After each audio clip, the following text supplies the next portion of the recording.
Bueno, pues regresamos aquí en Tetras. Tenemos un mensaje del señor Luis Sánchez, donde justamente habla de los Estados Unidos. Todavía no hay resultados definitivos, esto hay que decirlo, ¿no? Y luego dice Luis Sánchez que piensa que Donald Trump ganará en el 2024.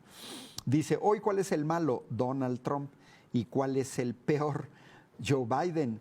Y dice, pues prefiero al malo. Biden es un provocador de guerras y lo hemos visto, que lo habíamos comentado aquí, Rosalba, sí, cuando ganó Biden, que estando en el poder, la historia de los Estados Unidos nos muestra que la mayor parte de las guerras se dan cuando gobiernan los demócratas, ¿no? Y justamente Martín Carrasco de la colonia La Negreta nos dice que se señala que Lorenzo Córdoba adquirió un seguro por 300 millones de pesos. Vaya privilegio. Y dice, el INE no me representa, que es justamente... Bueno, ahorita vamos a ese tema, ¿no? Bueno, y antes de ir a ese tema, nada más damos el dato que señalaste, Rosalba. De la deuda. La deuda de los Estados Unidos. Tremenda. Miren, nos tenemos que ir con la medida norteamericana, que es un cero más, a los 28 trillones de dólares. Millones, billones, trillones. 28 trillones. Si dividimos esa cantidad entre los 350 millones de habitantes de los Estados Unidos, incluidos bebés de 2 meses, cada norteamericano debe $85,000, incluidos los bebés de 2 meses. $85,000. Eso es que cada norteamericano esté endeudado por 1.6 billones de pesos. Ahora, ¿con quién está endeudado? Con los bancos de Estados Unidos, está endeudado con los fondos de pensión públicos, está endeudado con países e inversores extranjeros, principalmente con Japón y con China. Primero Japón, que es el que detenta la mayor parte de la deuda, son 7 trillones más o menos de la deuda, una cuarta parte de la deuda norteamericana la detentan países extranjeros. El primero es Japón, 1.24 trillones, inmediatamente después China.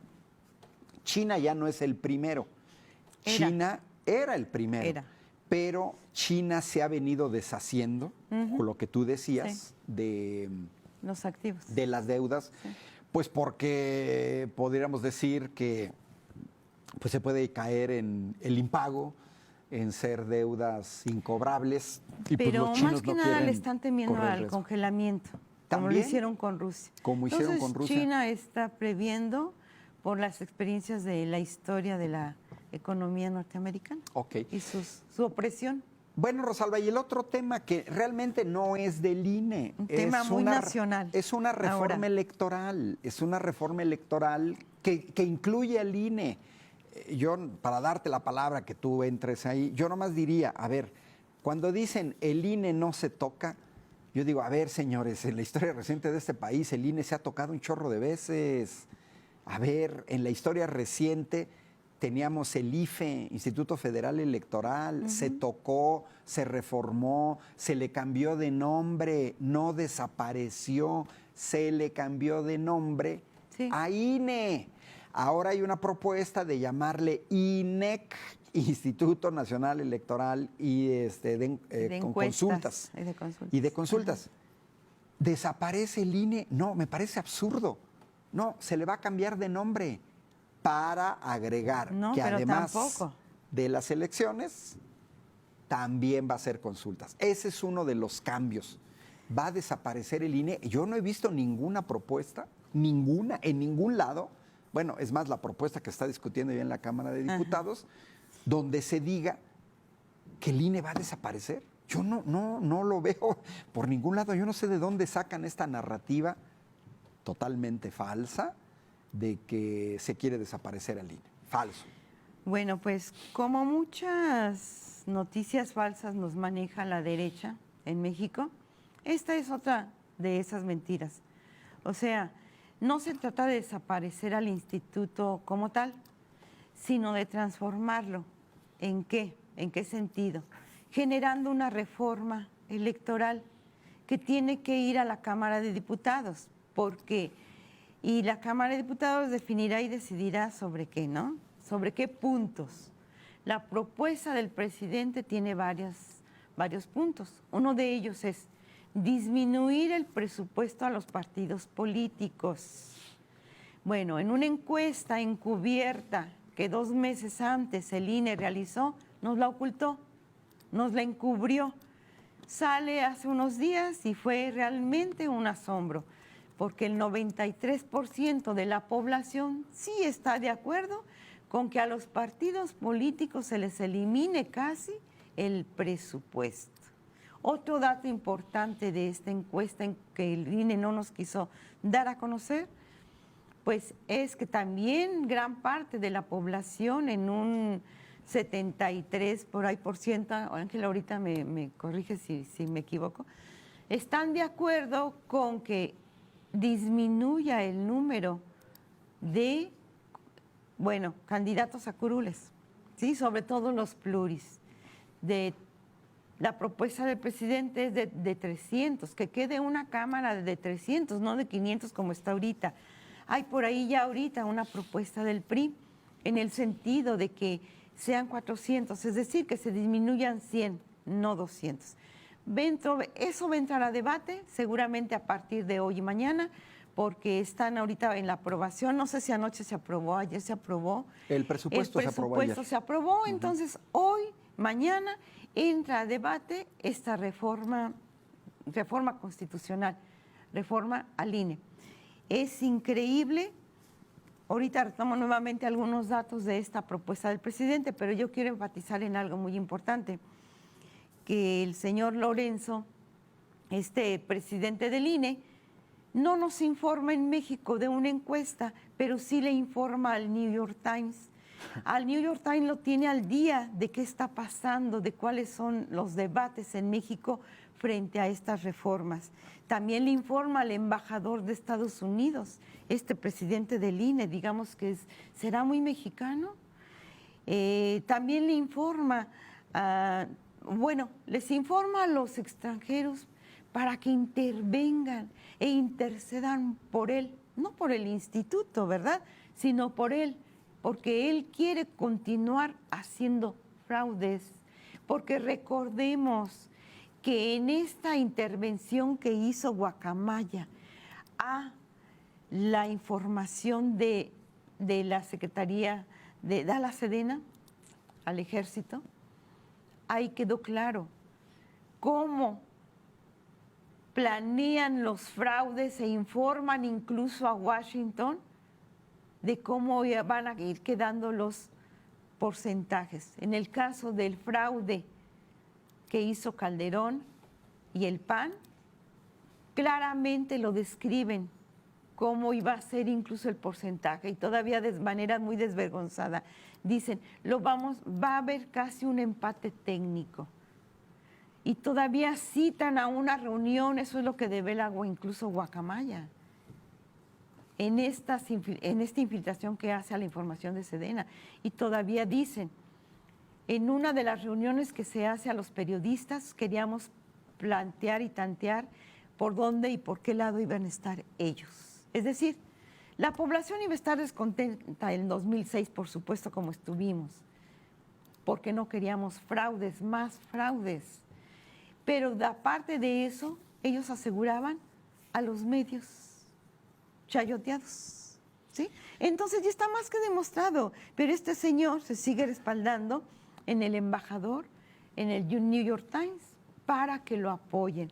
Pero lo peor del caso también, Alejandro Moreno, el señor Alito, yendo a Europa a pedir apoyo a España para que intervengan, para que México tome nuevamente el rumbo del fraude, de la corrupción, del nepotismo, etc. No, esto es inconcebible, compañeros, compañeras. Por supuesto, por otro lado, los intelectuales como Krauss.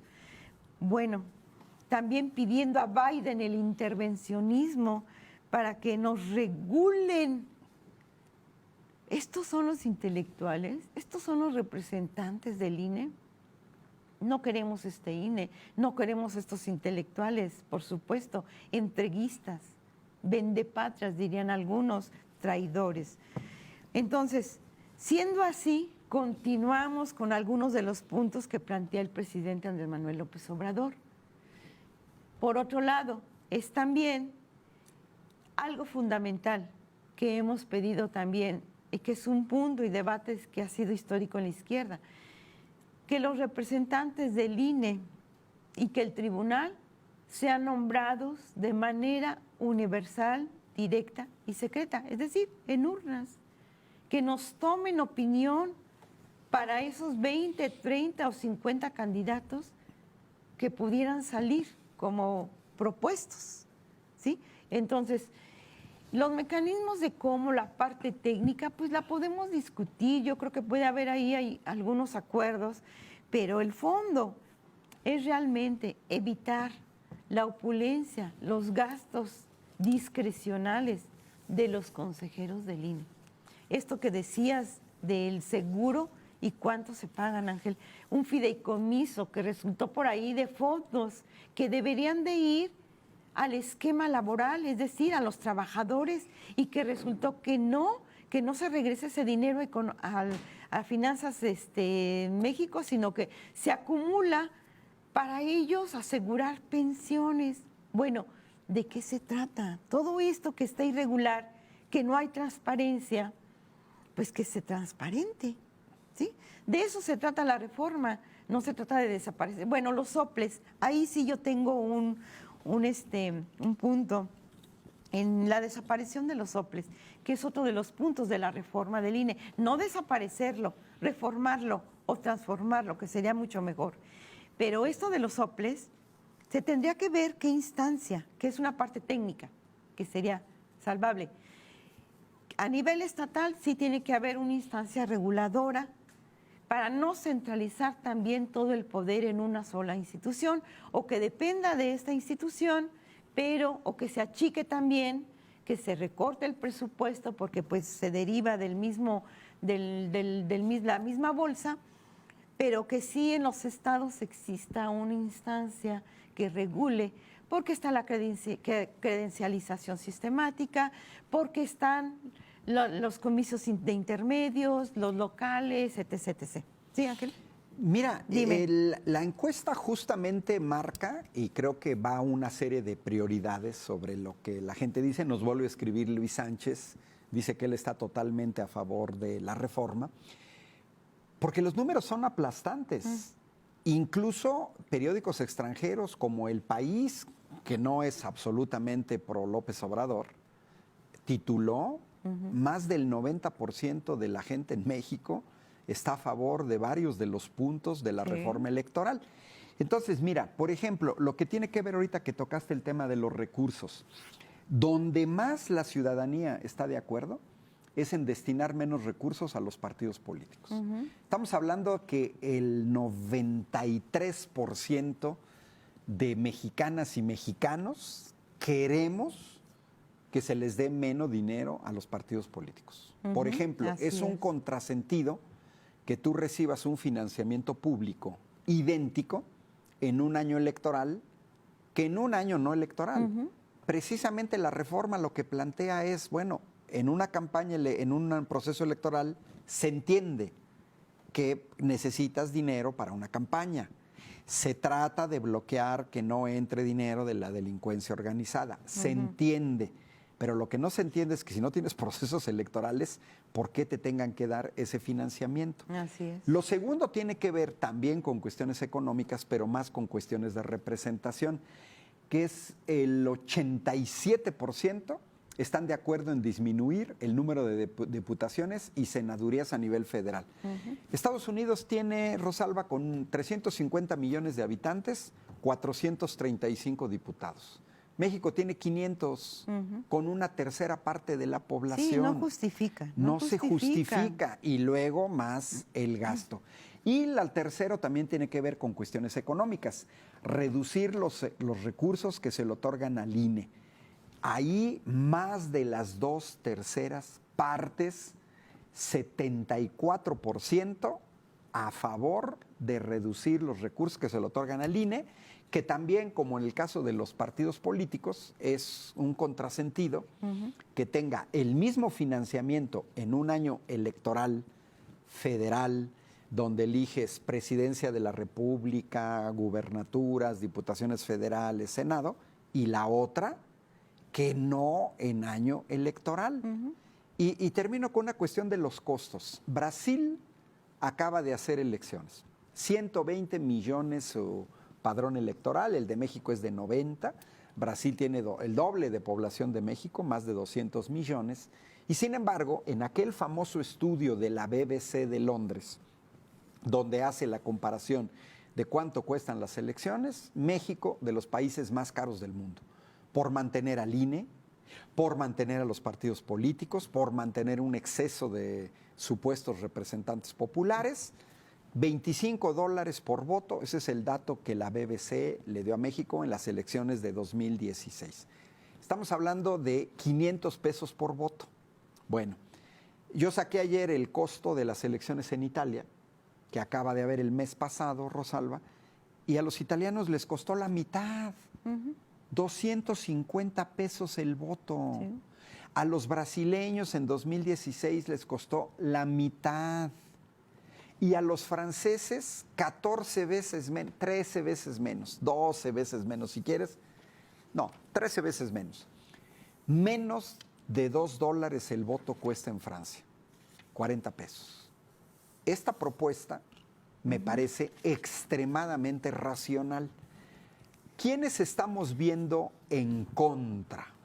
A ver, ¿quién puede estar en contra de que se reduzcan de manera racional, no que se eliminen, el financiamiento a partidos políticos? Pues las burocracias de los partidos políticos, ellos son los que no quieren que se les reduzcan. Por eso PAN y PRI y Movimiento Ciudadano hablan un día sí y otro día en contra y quieren decir que la desaparición del INE, no. Se está discutiendo la reducción del financiamiento a los partidos políticos. ¿Quiénes pueden estar en contra de la reducción de los gastos excesivos del INE, donde se pagan un seguro de gastos médicos mayores de 300 millones de pesos para irse a atender a hospitales de lujo, porque los señores, a diferencia de los profesores de la Universidad Autónoma de Querétaro o de las universidades públicas, no se pueden atender ni en el ISSSTE, ni se pueden atender en el Seguro Social, y los que nos pagamos un seguro de gastos médicos mayores, Rosalba, lo hacemos de nuestro salario. Ah, sí. No, ellos lo tienen como prestación. Ya comentamos aquí que el señor Lorenzo Córdoba se gastó 12 millones de pesos en hacer un informe que la verdad no sé quién lo lea. Mira, yo recuerdo aquí los informes de rectoría para hacer una comparación de una organización más pequeña. Normalmente, para hacer un informe de un rector o de una rectora, la rectoría pide a las facultades un informe de lo hecho en el año, al director. Y los directores piden a los jefes de posgrado, a los coordinadores de maestría, etcétera, que entreguemos un informe. ¿Nos gastamos 12 millones de pesos en hacer un informe? No. Pero el señor Lorenzo Córdoba, sabiendo que no es dinero suyo, contrata a alguien externo para decirle, hazme el informe, a alguien externo, con los sueldazos que tienen en el INE y que nos cuestan más de 4 millones de pesos al año. O sea, se va a discutir, yo creo, Rosalba, punto por punto, sí. Y va a ser muy interesante que monitoreemos quién vota. ¿Qué partidos están? Exacto. A mí me parece muy racional. Podemos cuestionar. Plantean una propuesta. Claro. Y que se discuta, que se debata, pero que no se descalifique. Ahora, no al estilo Lili Téllez. Claro. O sea, que ya queremos nivel en los opositores, porque no hay capacidad cognitiva, no hay argumentos. Es la descalificación. Entonces, queremos realmente que se presenten argumentos con propuestas. Se manejan a base de dogmas. Sí. O sea, Exacto. yo los veo, la desaparición del INE, no desaparece el INE. Ahora, Mentira, las mentiras. todos los países, Rosalba, modifican sus sistemas electorales y sus Sí. órganos Mira, electorales. hay un punto muy importante también de esta propuesta de reforma que hace el presidente, que seguramente va a pasar porque se tiene que imponer el razonamiento, la lógica, la viabilidad incluso del país. Muchos preferimos que ese dinero que se gasta en el INE se vaya a toda la cuestión social, que se derrame esos impuestos en el sector social, en la sociedad, que a eso se deben incluso. Entonces, un punto importante es el del voto electrónico, Ángel. Creo que sí, ya debemos incursionar, utilizar todo el manejo electrónico para evitar ya el gasto de papel. Hay más comentarios, Nada pero más, este punto también es importante. Sí, para cerrar, que nos Para queda un cerrar. minuto. Mira, Alberto Alcocer comenta que Andrés Manuel no ganó las elecciones en 2006. Hay investigaciones donde se documentó que eso no pasó, ganó Calderón por un margen pequeño. Yo le diría a No, Alberto pues. Alcocer, porque yo fui de los que demostraron que hubo fraude electoral en Claro, 2006. está Que documentado. hay libros y hay toda una serie de artículos de científicos de primerísimo nivel en México. El fraude electoral de 2006 que impuso a Felipe Calderón es el fraude electoral más documentado de la historia. Le Así robaron es. a Andrés Manuel 1,5 millones de votos aproximadamente. La próxima vez que estemos en Tetras, le damos con gusto a Alberto Alcocer o en nuestro espacio en Facebook las referencias y que él nos muestre las suyas, porque yo vi algunos artículos muy chafas que a base de dogmas pretendían decir que no hubo fraude. Nos vemos la próxima semana con Sergio Becerril y Gonzalo Guajardo. Les saluda Hasta Ángel luego. Valderas Adiós. y Rosalba Pichardo. Esto fue Tetras, Vidas, Vueltas y Ejes del Mundo. Programa que se asoma a la vida humana en sus diferentes expresiones, queretana, nacional o mundial. Una producción de TV UAC y XHUAQ Radio Universidad. Gracias por acompañarnos.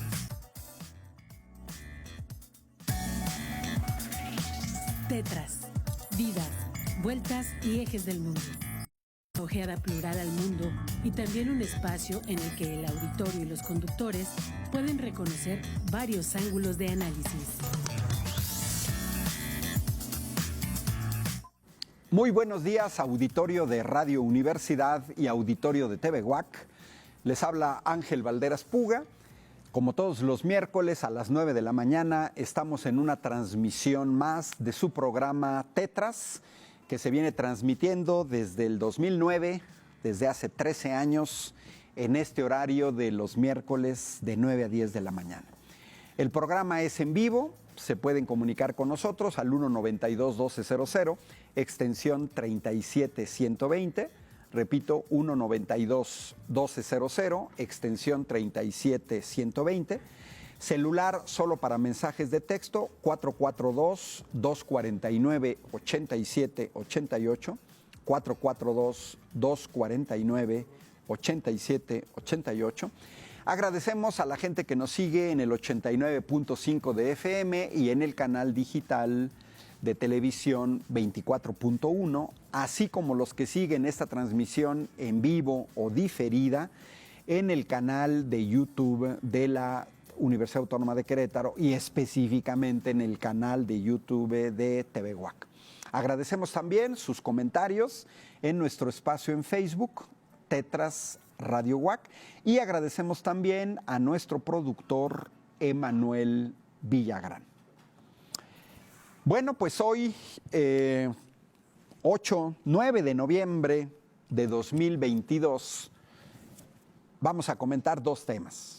En la primera mitad, la maestra Rosalba Pichardo y yo decidimos tocar un tema de actualidad muy relevante, que es el tema de las elecciones de ayer en los Estados Unidos. Y posteriormente, en la segunda mitad, vamos a tocar, a dar algunos elementos, a dar nuestro punto de vista particular, a recoger o a difundir parte de las opiniones que nos llegan sobre toda esta polémica que ha ido creciendo acerca de una reforma electoral, que no nada más es el INE, no, pareciera ser que se quiere centrar en el INE pero eso ya lo vamos a tocar en la segunda mitad. Ahorita, en la primera mitad, lo que nos interesa resaltar es la cuestión de las elecciones en los Estados Unidos. Unas elecciones como igual que las que fueron hace en las elecciones presidenciales, en donde fue electo Joe Biden, elecciones presidenciales muy cerradas, elecciones presidenciales polémicas, elecciones presidenciales en donde hay un clima de violencia en determinados sectores, no es generalizado, pero sí en algunas áreas geográficas, sí en algunas regiones, sí en algunos estados, sí en algunos estados, en algunos pueblos, en algunas ciudades, en algunas zonas geográficas de una ciudad. Yo recomiendo ampliamente la lectura, quien esté interesado, el artículo que se publicó ayer, 8 de noviembre, en La Jornada, por los corresponsales de La Jornada en los Estados Unidos, que son dos norteamericanos, David Brooks y Jim Casson. Ellos, siendo norteamericanos, viviendo en los Estados Unidos, nos dan una visión, claro, cercana a la línea editorial del periódico La Jornada. No estamos hablando que escriban para el Reforma, ¿no? Estamos en el otro espectro, digamos, no en los medios de derecha. El título marca ya lo que David Brooks y Jim Casson resaltan, y es una violencia política sin precedente. Esto nos afecta. Yo vengo ahorita de dar clases en el Tecnológico de Querétaro, doy clases a las 7 de la mañana y a las 8 de la mañana, y bueno, salió el comentario entre una clase y otra, si nos afectan las elecciones en Estados Unidos. Todos coincidieron que sí, y yo les puse el ejemplo. Se acaba de reelegir como gobernador de Texas Greg Abbott, el actual gobernador de Texas, que se reelige en una elección cerrada con el candidato demócrata. Greg Abbott es republicano. Y bueno, Greg Abbott fue el que dio la orden el año pasado, en invierno, de cerrar la llave del gas natural a México. Daños por más de 50,000 millones de pesos a más de 2,600 empresas en 6 estados de la República, que van de Baja California a Tamaulipas. De ese calibre el daño, más de 50,000 millones de pesos. A lo que tendríamos que agregar 80,000 millones de pesos que tuvo que invertir Comisión Federal de Electricidad para restablecer el servicio eléctrico en esos 6 estados de la República. Este país genera el 60% de su electricidad a partir del gas natural. Por lo tanto, si nos cierran la llave del gas, Greg Abbott, dejamos de generar electricidad. Se deja de generar electricidad en invierno, no hay calefacción, no hay energía eléctrica, no hay luz, no hay internet, no se pueden cargar los celulares, las industrias no pueden trabajar, porque además las industrias no solamente utilizan electricidad, sino que también utilizan gas directamente. Y bueno, pues es ultra relevante, no nada más para México, sino para todos los países del mundo, los procesos electorales en Estados Unidos. No es lo mismo Joe Biden que Donald Trump, no es lo mismo que el Congreso esté controlado por los demócratas que por los republicanos, y menos para un presidente que puede perder las elecciones en su Congreso y estar sujeto a los vaivenes de la oposición. Pero además muy interesante la lectura de este artículo de La Jornada, porque los Estados Unidos se presentan a sí mismos como el faro de la democracia. Pareciera ser que nos quieren decir a todos que ese es el modelo a seguir. Y resulta ser que vemos cosas que pudiéramos llamarle a la mexicana muy chafas en el sistema electoral norteamericano. Yo agregaría extremadamente chafas, comenzando porque ellos no eligen a su presidente con el voto directo de la gente, sino que lo hacen de manera indirecta, a través de colegios electorales, donde estos electores son los que deciden quién gana la presidencia. Y así podemos ver que, por ejemplo, Donald Trump gana la presidencia de los Estados Unidos, a pesar de que tuvo menos votos que Hillary Clinton. Es decir, en este modelo norteamericano puede gobernar un país quien perdió las elecciones con el voto popular, porque es una elección indirecta. En esta ocasión no hubo elecciones presidenciales, pero sí se están eligiendo 36 gubernaturas, todo el Congreso que cambia y un buen número de senadurías. ¿Qué sorprende? Acaba de haber elecciones en Brasil el domingo pasado, no la semana pasada, hace 8 días aproximadamente, 10 días. Bueno, yo me acuerdo que estaba comiendo y estaba monitoreando en internet, 3 de la tarde, y empecé a observar que ya desde temprano iban llegando los resultados, no preliminares, ojo, no preliminares, definitivos en Brasil. Un país con más de 200 millones de habitantes, con 120 millones de electores, tenía sus resultados ya prácticamente definitivos, ya se sabía que había ganado Lula, 2 horas después de que se cerraron las casillas.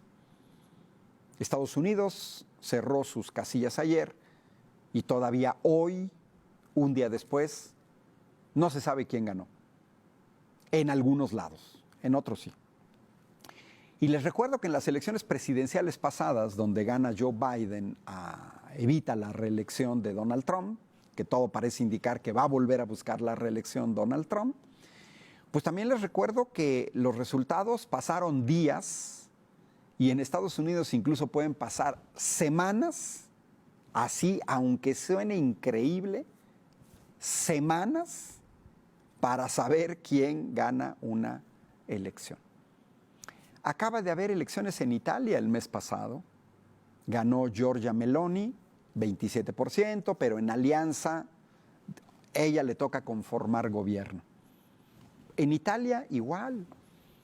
Los medios de comunicación a las 2 horas de cerrar las casillas ya tenían los resultados prácticamente definitivos. Solamente no se dan resultados, en el caso de Brasil o en el caso de Italia, si la diferencia de votos es muy pequeña, si los resultados son extremadamente cerrados, porque ahí sí es casi un volado al final de la votación de quién puede ganar. Bueno, la situación entonces hoy, 9 de noviembre, a las 9 de la mañana, no podemos dar todavía los resultados definitivos, que son clave, pero que sí podemos hacernos una idea de cómo está la situación. El Senado. Los Estados Unidos tienen un Senado con 100 senadores. En el momento actual, antes de este proceso electoral, el Partido Demócrata tenía 50 senadores y el Partido Republicano 50. Mitad y mitad. ¿Qué se hace en las votaciones en las que queda mitad y mitad? Entra el voto de calidad de la vicepresidenta del país, Kamala Harris.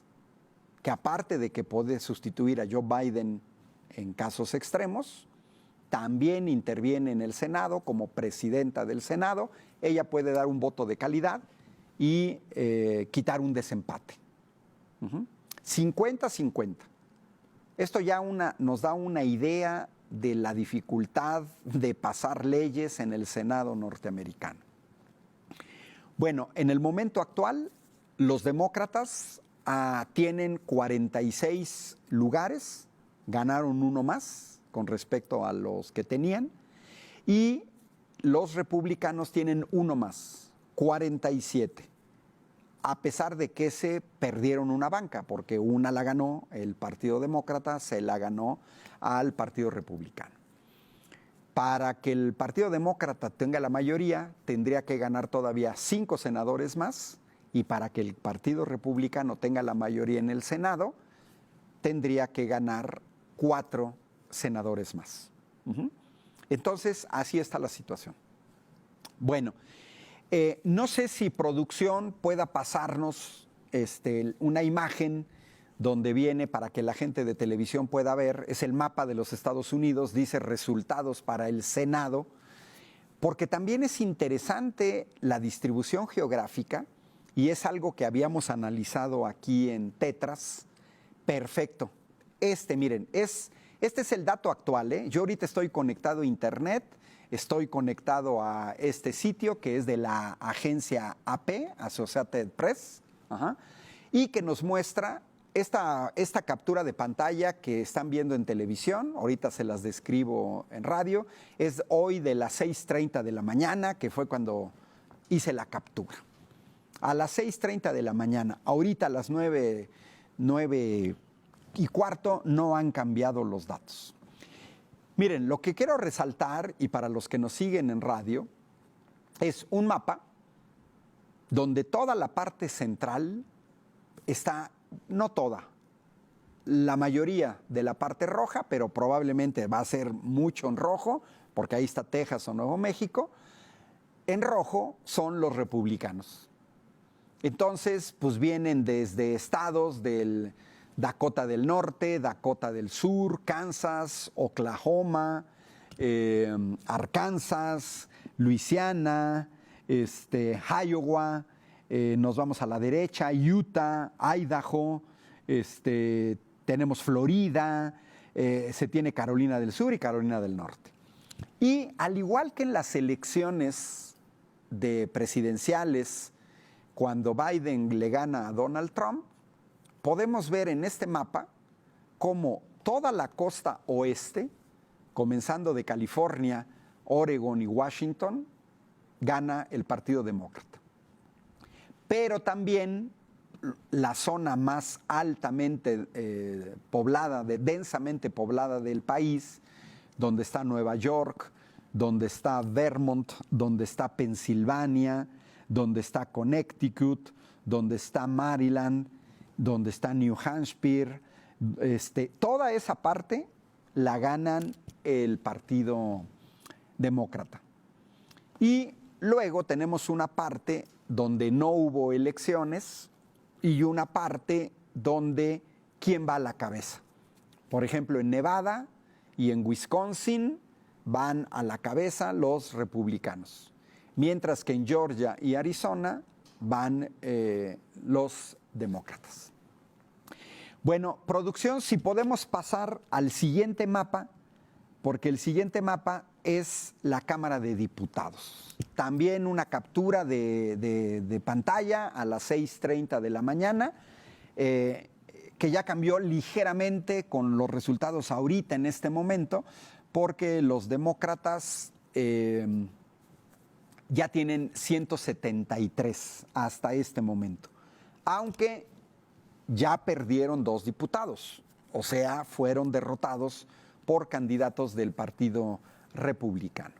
Como podemos observar, es todavía más evidente aquí la zona roja, la zona republicana, la zona Trump, con manchas azules muy evidentes en la costa oeste de los Estados Unidos y en la costa este de los Estados Unidos sobre todo en el norte. En este caso son los diputados. ¿Cuántos se requieren para tener la mayoría? 218. Es decir, a los republicanos les faltan solamente 19 para tener la mayoría y a los demócratas solamente 16. No 16, perdón. Serían 18 más los 28, porque van abajo por 27 diputados. Esto no quiere decir que el Partido Republicano va a arrasar, no, de ninguna manera. Es simplemente una cuestión del retraso en los datos. Gracias a producción. Bueno, presentamos estas imágenes. Es el momento actual, ahorita, en este momento que el programa es en vivo. Esos son los resultados que estamos viendo para el proceso electoral en los Estados Unidos. Si alguien quiere monitorear en vivo estos resultados, pues les sugiero el sitio web de la AP, Associated Press, son los que los tienen más actualizados. Hay otras cadenas de televisión, Fox, CNN, CBS, pero AP es la que está dando los resultados más precisos y además uno puede entrar en los mapas y revisar, por ejemplo, cómo va la votación, porque, por ejemplo, en Nuevo México son 2 diputados y los 2 los ha ganado el Partido Demócrata. En Oklahoma son 5 diputados y ahorita lleva los 5 el Partido Republicano. Texas, para que se den una idea, tiene 38 diputados, 25 el Partido Republicano, 13 el Partido Demócrata. California, que es otro estado grande, tiene 25, ahí es la inmensa mayoría son demócratas porque son 21, y Nueva York, por ejemplo, tiene 21 diputados, de los cuales 2/3 partes es el Partido Demócrata. Y bueno, regresando al artículo de David Brooks y Jim Kayson, solo quiero resaltar una cosa, que es un video que si podemos pasar en producción, está en inglés, pero ahorita les decimos de qué se trata, porque es un candidato norteamericano a la Cámara de Diputados en una de sus campañas, en donde este tipo sale con un rifle de alto poder para hacer campaña, toma una urna electoral, Rosalba, y le dispara a la urna. Y esa es parte de su campaña. Si podemos pasar el video, por favor. Es del sitio web particular de este candidato, Mike Collins. Ahí está el señor Mike Collins, mira, lleva el arma de alto poder detrás. Ahí lo que lleva en los brazos es la urna y ahí le dispara la urna. Y ya empieza a hablar que él va a llegar a Washington a hacer eso. Fíjate, ve el nivel de violencia, Nancy Pelosi es la actual presidenta de la Cámara de Diputados. Llega el tipo, pisa, quema el nombre. Hay que tomar en cuenta que Donald Trump se acaba de referir a Nancy Pelosi como un animal. Dijo, Nancy Pelosi salió a decir, mira, ve, dispara con una pistola, ¿no? Ese es el señor Mike Collins, ¿no? Hace una crítica a la clase política norteamericana. Por ejemplo, dice que Biden tiene 48 años como político y dice que es conservador, pro vida, pro armas, pro Trump. Gracias, con eso es suficiente, porque la parte relevante es un poco lo que dice David Brooks, Rosalba, y lo que dice Jim Kayson en el título. Bueno, el título no lo ponen ellos, eso lo pone quien se encarga en la jornada. Violencia política sin precedente.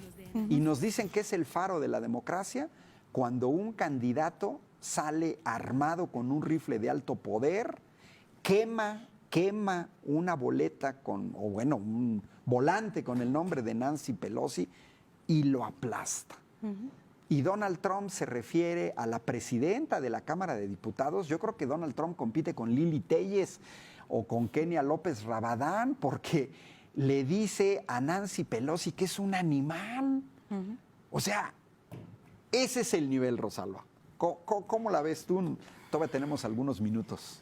Pues mira, Ángel, en Estados Unidos y sus elecciones, ya desde hace 2 años quedó muy claro el intento de los grupos de derecha y ultraderecha de que bueno, coinciden con las ideas de Donald Trump. El interés de Donald Trump de volverse a reelegir para el 24, ellos están preparando el 24. No es creíble que elecciones en Brasil, en unas 4 o 5 horas tuviste los resultados de inmediato, ya con el manejo de la tecnología, y no es posible que en Estados Unidos, con el país emblemáticamente altamente y desarrollado en toda la cuestión tecnológica y con toda una serie de aparatos de investigación, no es posible que no tengan los resultados también en unas 3, 4 o 5 horas. Podría ser incluso en 2 horas, porque tienen altos sistemas y alta tecnología. Sin embargo, el problema es político. El problema es político. Hay una gran crisis en Estados Unidos, que no es solamente de un indicador, o sea, tenemos que ver varios indicadores: la crisis económica, la crisis financiera, la crisis política, la crisis social. Entonces, cada una de estas crisis tenemos que tomar una serie de factores. Por ejemplo, la crisis económica. En el terreno de la crisis económica, Estados Unidos es el país más endeudado del mundo, alrededor de 270-300% de la generación de su PIB, ¿sí?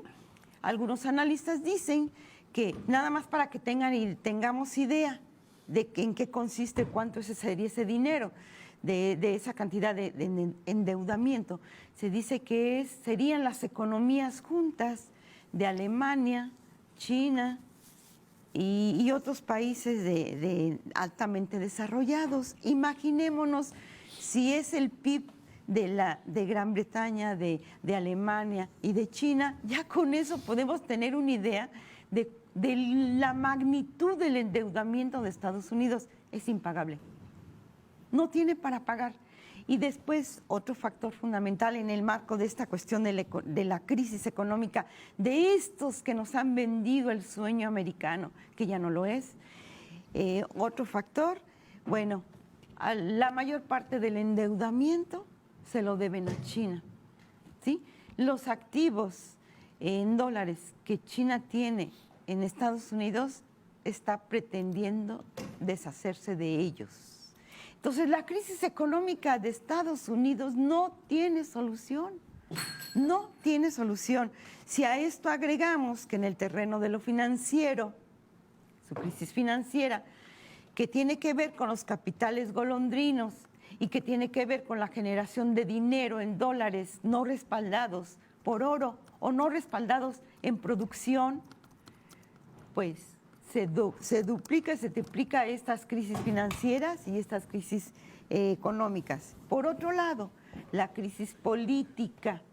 En la crisis política, bueno, pues lo pudimos ver en sus campañas. Ninguno de los dos partidos es garantía en Estados Unidos, ni los demócratas ni los republicanos. Sinceramente, es como similar a México. Es como decir PAN y PRI. Pero en especial en Estados Unidos, que estamos hablando de ellos, ninguno habló de un proyecto, ninguno tiene un proyecto alternativo para esta crisis financiera y crisis económica que está sufriendo la población, ¿sí? O sea, entonces, ¿cuáles eran los temas recurrentes, los temas constantes en estas campañas, Ángel? El clima, problemas climáticos, problemas de género, ¿sí? O sea, las temperaturas, los problemas de género, la pandemia, la guerra, temas recurrentes en la campaña, temas muy recurrentes. Pero si no tomaron si no tienen un proyecto viable para este país, ni republicanos, ni demócratas, es lo mismo.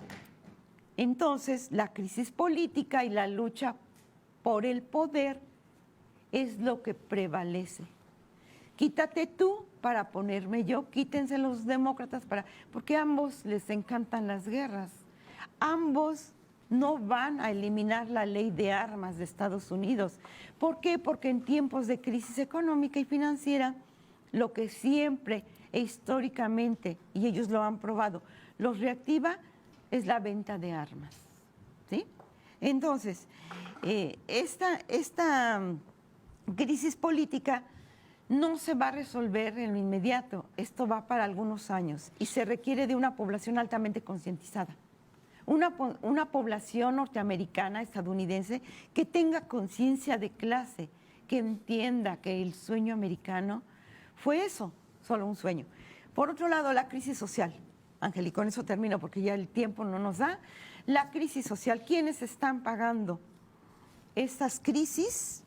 La población, las clases medias en especial, cada vez más empobrecidas, y los pobres que en todo país capitalista acumulan las franjas de la miseria y los lumpen. ¿Sí? Ángel, pues es como yo lo veo, o sea, no hay salida para Estados Unidos, en estos momentos no, ni lo va a haber.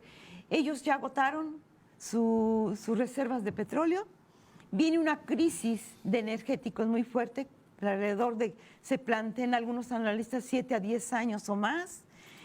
Todavía Estados Unidos, que apostó a lo verde, no le dio para esto, un gran financiamiento y no les dio. Entonces, nos vamos al corte de la media hora, Rosalba. Sí, Ángel, regresamos gracias. para tocar el INE. Estamos aquí en Tetras.